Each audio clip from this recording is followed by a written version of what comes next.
Luck எல்லார் வாழ்க்கையில் இருக்கிற ஒரு விஷயம். எனக்கு அது மேலே நம்பிக்கை இல்லை. முயற்சி மட்டும்தான் என்னைக்கும். ஒரு டீனா, நானும் சில நாட்களுக்கு முன்னால் இந்த குடிப்பழக்கத்துக்கு அடிமையாக இருந்தேன். இன்றைக்கி நான் அந்த பழக்கத்தில் இருந்து மீண்டு வந்திருக்கேன்னா அதுக்கு காரணம் என் தங்கச்சி.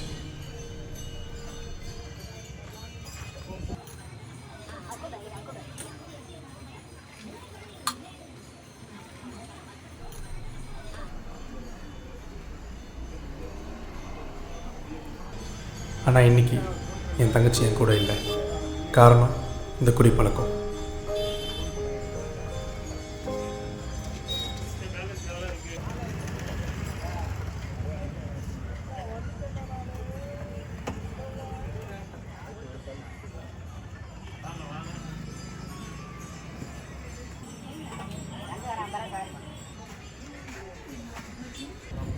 நான் ஒரு டீ ஒன்று போடுங்க.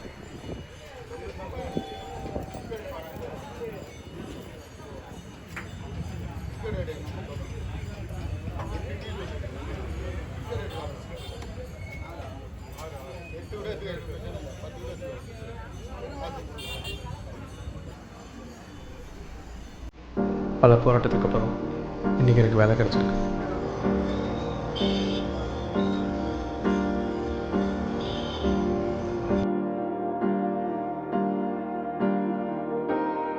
All the பெஸ்ட்ண்ணா. இன்டர்வியூ நல்லா பண்ணுங்க, வேலை கிடைச்சிடும்.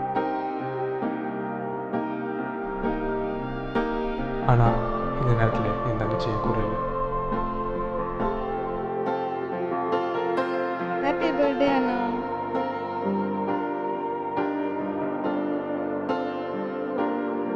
நான் மட்டும் அன்றைக்கி குடிக்காமல் இருந்திருந்தா இன்றைக்கி என் தங்கச்சி என் கூட இருந்திருப்பா.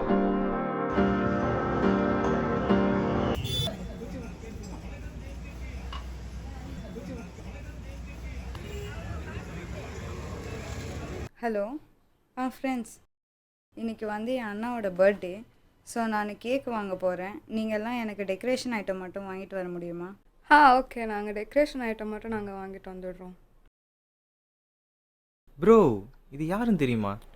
என் தங்கச்சி தான் ப்ரோ. என்னாச்சு? இல்லை ப்ரோ, ஒரு மாதத்துக்கு முன்னாடி நான் ரேப்பிட் ஓடும் போது இவங்க எனக்கு கஸ்டமராக வந்தாங்க. சரி.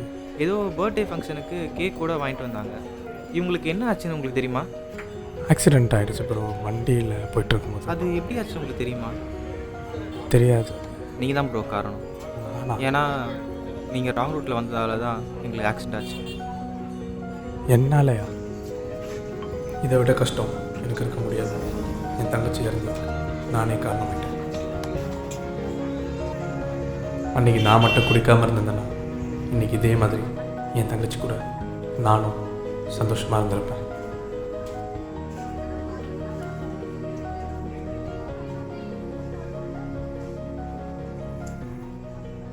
இந்த குடிப்பழக்கத்தினால சமுதாயத்திலேருந்து ஒதுக்கப்பட்டேன். என்னையே நம்பிட்டு இருந்த என் உயிருக்கு உயிரான தங்கச்சியை இழந்துட்டேன். நாட்டையும் வீட்டையும் அழிக்கிற இந்த குடிப்பழக்கத்தை இன்னையோட விடுறேன். என்னை போல் நீங்களும் உங்கள் குடும்பத்தை இந்த குடிப்பழக்கத்தினால இழந்துடாதீங்க. Say no to alcohol.